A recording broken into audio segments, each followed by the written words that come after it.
साथियों नमस्कार, आप देख रहे हैं नेशनल जनमंच बलराम कुंवर मेहता के साथ। हम इस वक्त उपस्थित हैं औरंगाबाद जिले में। हमारे साथ उपस्थित हैं अर्जक संघ के जिला कोषाध्यक्ष मान्यवर जिनेश्वर प्रसाद मेहता जी। जिनेश्वर जी से हम जानेंगे कि नीतीश जी फिर से सत्ता में आ गए हैं, तो यहाँ के जो दलित पिछड़ी जाति के जो लोग हैं, गरीब गुरबा जो लोग हैं, उन लोग काफ़ी ज़ोर शोर से काफ़ी जो देखने को मिल रहा था कि मेरी सरकार जो है से बदलेगी। इस विषय पे आपका क्या कहना है? देखिए, इस देश में दो तरह की संस्कृति चल रही है। एक संस्कृति है गुलाम बनाने वाली संस्कृति और दूसरी है गुलाम से मुक्ति पाने वाली संस्कृति। तो जिस संस्कृति में हम जिंदा हैं वह संस्कृति गुलाम बनाने वाली संस्कृति में आदरणीय तेजस्वी जी ने जो सीट का जो बंटवारा किया वह बहुत बड़ी भूल की। उसमें जो 70 सीटें दे दी कांग्रेस को, यह बड़ी भूल है। अगर वह तरजीह आदरणीय उपेंद्र कुशवाहा जी और वीआईपी के जो मिल जाता सीट तो इतनी खराब प्रदर्शन नहीं होता। आज उनका जो ताज सिर पर से उतार लिया गया, यह ताज आदरणीय तेजस्वी जी के सिर पर बंधा था। यह बहुत दुखद की बात है। और दूसरी बात है कि इन्होंने जो बुद्ध अम्बेडकर और शहीद जगदेव प्रसाद के विचारों को इन्होंने भूल गया, उन्होंने याद नहीं किया, इसके चलते भी इनकी हार हुई है।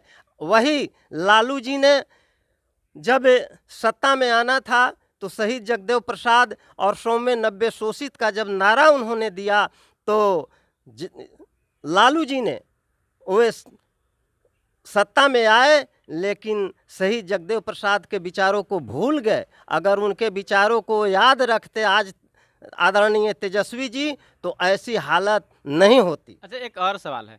तेजस्वी जी ने 70 सीट कांग्रेस के दिया, इस विषय पे आपको क्या कहना है? देखिए, जो 70 सीट दे करके आदरणीय तेजस्वी जी बहुत भूल की है। अगर वही सीट अगर छोटी छोटी पार्टियां जैसे शोषित समाज दल और उपेंद्र कुशवाहा जी वीआईपी जैसे लोगों को अगर दे दिया जाता तो निश्चित रूप से इनका ताज बंधा जाता। और यह बहुत दुख की बात है कि आज ये सत्ता से बाहर हो गए। तो 70 सीट दे करके इन्होंने बहुत भूल की है। अच्छा, एक और बात बताइए, क्या लगता है नीतीश जी मुख्यमंत्री बनेंगे? हाँ, निश्चित रूप से मुख्यमंत्री बनेंगे, क्योंकि यह है जो बंगाल की जो होने वाला विधानसभा है तब तक के लिए भाजपा की लाचारी है और वह मुख्यमंत्री निश्चित रूप से नीतीश कुमार को ही बनाएगा।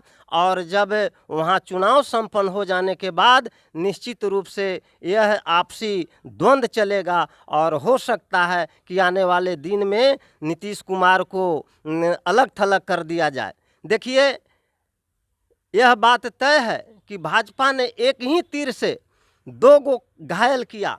एक उधर एलजीपी को समाप्त करने की कगार पर पहुंचा दिया और दूसरे तरफ नीतीश कुमार को बहुत कमज़ोर कर दिया। यह उसकी चाल है, उसकी नीयत खराब है और सत्ता पर दलित और पिछड़ों को काबिज होने से उसको वंचित करना है। इसीलिए भाजपा यह चाल चल करके नीतीश कुमार और फिर तमाम जो पार्टियां हैं उसको कमज़ोर करना चाहती है।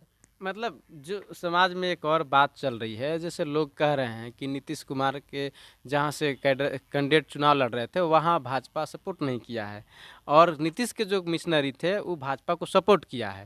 तो इस विषय पे क्या बोलना है? निश्चित रूप से यह है भाजपा के जो नीति है वह दलित और पिछड़ों के विरुद्ध नीति है।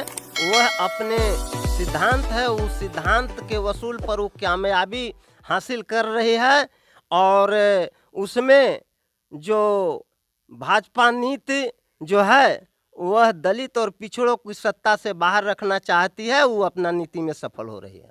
ईवीएम पे आपका क्या कहना है? ईवीएम पर निश्चित रूप से जहां 17 सीट जहां 50 सीट है वहां इस बार गड़बड़ी भी हुई। आज के लिए इतना ही, तब तक के लिए